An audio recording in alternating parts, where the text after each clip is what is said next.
Now it is my honor to introduce today's guest, Chief Brian Peete.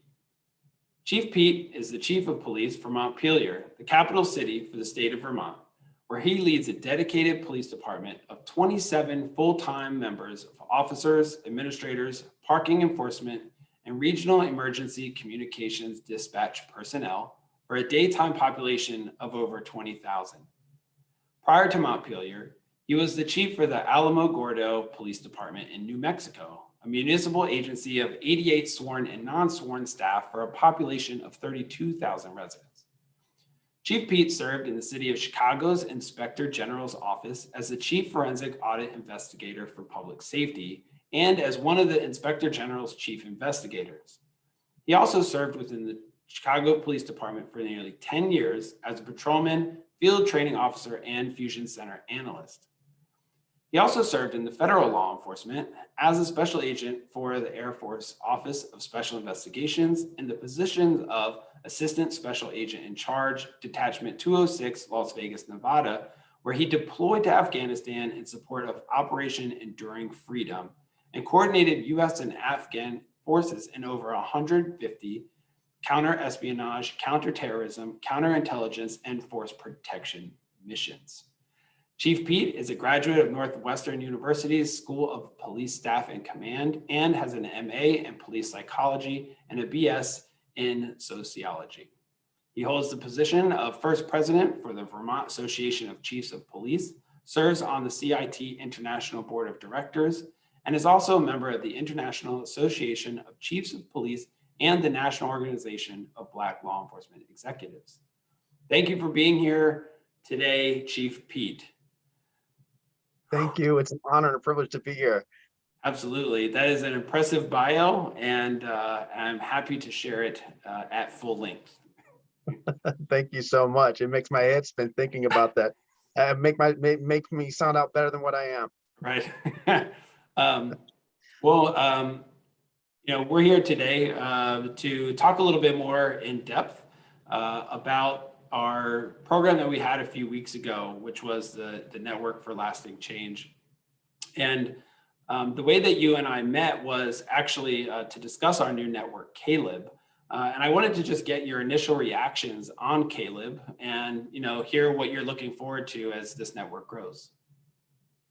My initial reaction was as soon as I heard about it is so communication has been the bane of every organization I've ever been a part of. And it's always something, a talking point and something that we're all told that we need to make sure that we get it right so that we can get our responsibilities done correctly. And when I heard about Caleb, I just thought this was a phenomenal opportunity to do that communication, to bridge those gaps and to share information. I see the value in it, and it's going to be, I think, in just an extraordinary tool, and how we move forward when we look at where policing needs to go and is going to go. What's the potential, you think, if you had to, think about 3 years into the future? This network now has, 10,000 users around the country who are, sharing information, sharing best practices. What type of impact do you think that could have? It's phenomenal. I think this is going to be the platform. It's going to be where folks who are, you can look at things like mentorship. You can look at things like community development, the sharing of ideas. And it's real time, which is the good part about it, that, as young chiefs like myself, or, can reach out, ask questions, and then develop those connections and those relationships, because I honestly think that we're social beings and we're social people. And when you get the opportunity to know somebody and to feel their personality and to work with them, that trust grows. And through building that trust, and those connections grow and the communications flow. And then we look at how we, more standardized responses into the way we do things, not just like within our own municipalities and little boxes, that it becomes the norm, it becomes the standard, it becomes a benchmark. And I think that we have a brilliant opportunity to find out what's all working and apply it ourselves. Talk to us a little bit just about crisis intervention training and, some of the resources that other departments and communities would really benefit from? Well, crisis intervention training, or crisis intervention teams, or a crisis intervention team program, or CIT, is it's an entire program. So training for law enforcement is an initial layer. CIT was basically developed, or it was developed in Memphis, as law enforcement and the communities that it served, or in Memphis, realized that there's more to what we need to understand, and how we deal with folks who are going through mental health crisis. And so through that, there came the understanding that law enforcement needs to know and needs to be able to recognize what it's seeing, or as officers, we need to be able to recognize what we're seeing as it's right in front of us. Once we recognize that, it helps us in our response and how we deal with it, and that we deal with it in a manner that's going to be safe for ourselves, and it's going to be safe for those who we're dealing with, who we're working to try to help. Because ultimately, that's what we're here to do. We're here to serve. We're here to protect. And so with that training component, somebody may be in crisis, and law enforcement is called to respond to help. Once we can de-escalate that situation, okay, that's great, but that's a one-time incident. So the CIT concept is, how do you build around that? How do you minimize the opportunity, or how do you minimize the instances of where somebody has a mental health crisis, and who is more appropriate to respond to it? So once we've can kind of de-escalate the situation, so where do we go from there? You reach out to organizations and other resources that can provide help to those in crisis, who can provide help to their families, to helping them to build a support network, so that we can just reduce the instances that these things occur, and we form partnerships ultimately to get people the care that they need in an environment that's right for them, in the comfort of their own home, with an outpatient model rather than an inpatient, or involuntarily committing people to hospitals or to institutions.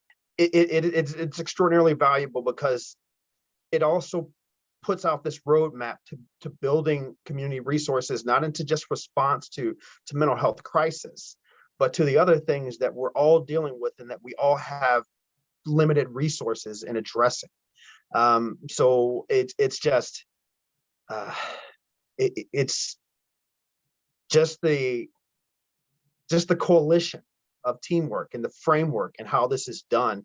It's true, when done correctly, it's true collaboration, and it's getting people who have the ability to affect change, an immediate change in the same room, to pooling all organizational or all societal resources that we have, or all the community resources together, to where we can do most good before it becomes an emergency, or before it becomes something that needs to be dealt with through the criminal justice system.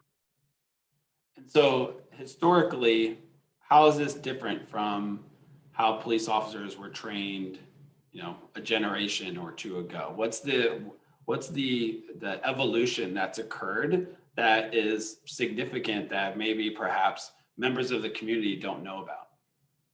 So from a personal standpoint, I've had the privilege to be able to see, through sociology and through psychological work, of what's out there, and kind of having the understanding of knowing what it is that I'm looking at when something presents itself, when I'm responding to a call for service. And then I imagine, when I was younger, when I was on the federal side of the house, and I would come out to a call, or move to help something, or respond to something, I wouldn't quite know what I was seeing, and it really affected the way in which how I treated that situation. So if I come into someone and they have a personality disorder, or if I come to somebody and there's a traumatic brain injury, for example, my response level, my reaction is entirely different than if I realize that this is not a threat. This is a person who is, going through a crisis, and I don't need to go hands-on. I can de-escalate this situation by using time, and by trying to appeal to this person to gain trust. So law enforcement, from call to call, the push is deal with the situation, handle the situation safely as best as possible, free yourself so you can move on to the next call for service. And in that rush to do that job,